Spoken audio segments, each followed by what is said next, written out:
Hello and welcome to this lecture. We all eat food. It is a basic requirement of all living organisms. It provides carbohydrates, proteins, fats, vitamins, minerals. It essentially provides nutrition for the proper functioning of our body. Even the water we drink is important for metabolic processes and also prevents dehydration of the body. The food which we eat is a complex substance. It has to be broken down into simpler substance. This process is called as digestion.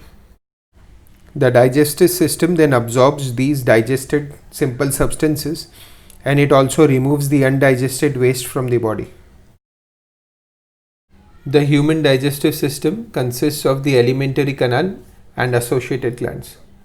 The alimentary canal begins at the mouth, which leads to the oral cavity, also known as the buccal cavity.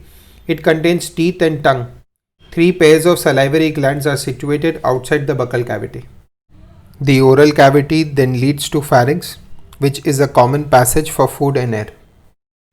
Below the pharynx is the opening of larynx for air and esophagus for food and water. From the esophagus, food reaches the J-shaped stomach.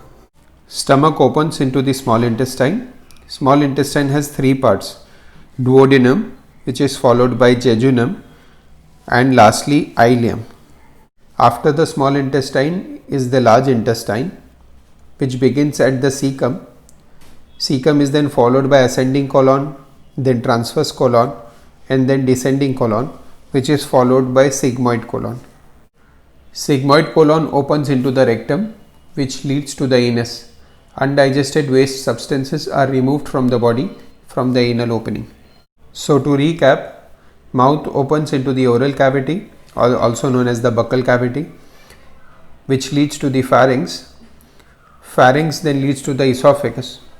Esophagus then opens into the stomach, and stomach then opens into the small intestine. Small intestine has 3 parts: duodenum, jejunum, and ileum. First part of small intestine, that is the duodenum, is C-shaped. Second part of small intestine, that is jejunum, is long coiled, and third part of small intestine, that is ileum, is highly coiled. Ileum opens into the cecum, which is the beginning of the large intestine. Cecum has a vestigial organ, vermiform appendix attached to it. Cecum is then followed by ascending colon, transverse colon, descending colon, sigmoid colon, and then rectum, which finally opens into the anus.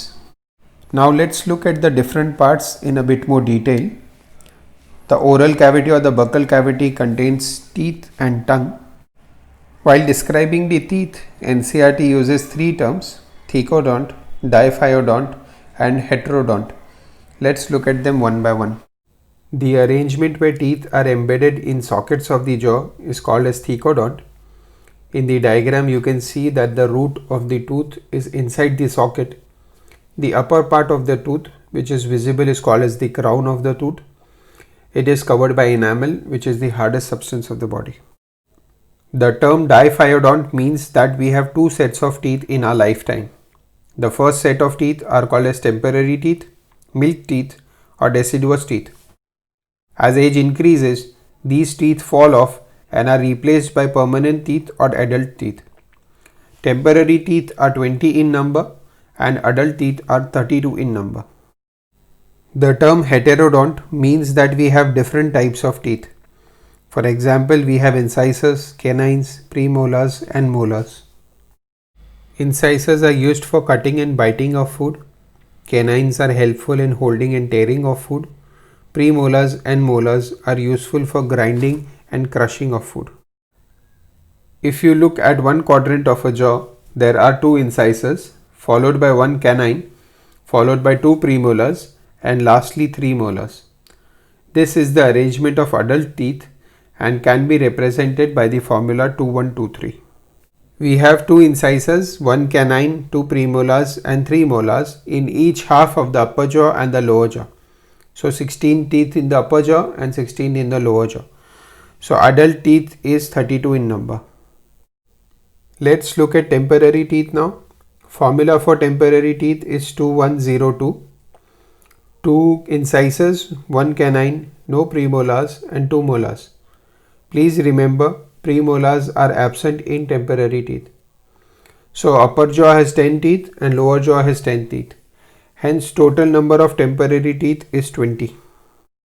Tongue is a freely movable muscular organ made of striped and voluntary muscles. It is attached to the floor of oral cavity by frenulum.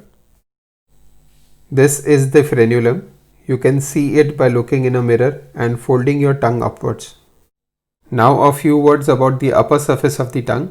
It has small projections called papillae which are present on the anterior two-third of the tongue. This is the anterior two-third of the tongue and this is the posterior one-third of the tongue. They are separated by a small groove called a sulcus terminalis. There are 4 types of papillae: filiform papillae, which do not have taste buds, fungiform papillae, circumvallate papillae, and foliate papillae. Foliate papillae are uncommon in humans. You can see there are numerous numbers of small projections, numerous papillae present on the surface of this tongue. The tip of the tongue is for sweet taste. Salty taste is perceived behind the tip. Sour taste is felt on the sides of the tongue, and base of the tongue is for the bitter taste. Oral cavity leads to the pharynx. It is a common passage for food and air. Let's look at this diagram. This is the nasal chamber or the nasal cavity, and this is the oral cavity containing the tongue and the teeth. And this is the pharynx. So pharynx can be divided into 3 parts. The upper part of pharynx behind the nasal cavity is called as nasopharynx. The part of pharynx which is behind the oral cavity is called as oropharynx, and the part of pharynx which is behind the larynx is called as laryngopharynx. Epiglottis is a cartilaginous flap present on the opening of larynx. During swallowing, it covers the opening of the larynx, which is also called as glottis, and prevents entry of food in the windpipe, and food then enters in the esophagus. Esophagus is present posteriorly to the windpipe. It extends from neck to the abdomen and opens into the stomach. Gastroesophageal sphincter regulates the opening of esophagus into the stomach. It also prevents regurgitation of contents of stomach into the esophagus. So now coming to the stomach. Stomach is J-shaped and is present in the upper left part of the abdominal cavity. It has 4 major parts. First is cardiac part, then fundic region, body, and pyloric region. Stomach then opens into the duodenum, and the opening is guarded by pyloric sphincter. Duodenum is the first part of small intestine. It is C-shaped. It leads to jejunum, which is long coiled, and jejunum leads to ileum, which is highly coiled. Ileum ends into a blind sac called cecum. Cecum has a finger-like projection, the vermiform appendix attached to it. There is a valve present at the junction between ileum and cecum. It is called the ileocecal valve. It prevents backflow of feces from cecum into the ileum. Cecum also contains some symbiotic microorganisms. Cecum opens into the colon. Colon has 4 parts: ascending colon, transverse colon, descending colon, and sigmoid colon, which opens into the rectum, and rectum leads to the anus. Now let's discuss the layers of the wall of alimentary canal.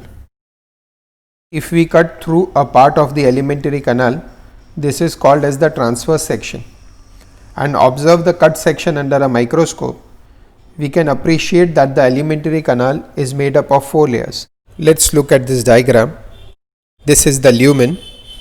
The layer adjacent to the lumen, that is the innermost layer, is the mucosal layer.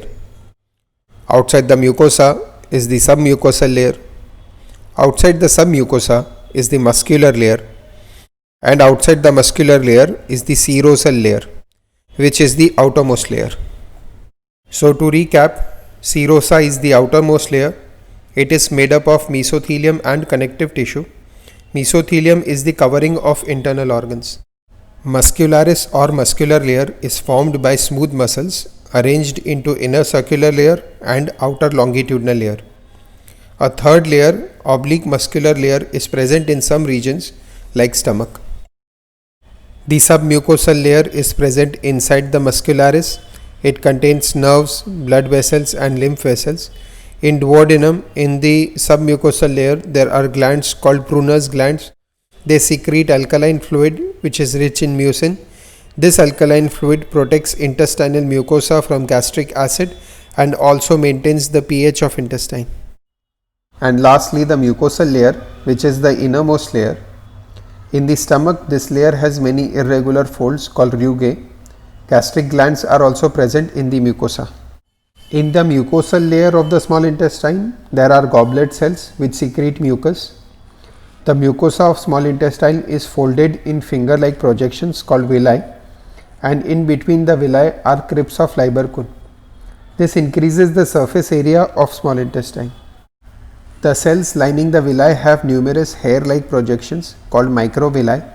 This gives the epithelium brush border appearance and further increases the surface area for digestion and absorption. This covers alimentary canal, digestive glands and digestion of food will be covered in the next video. Thank you for your patient hearing.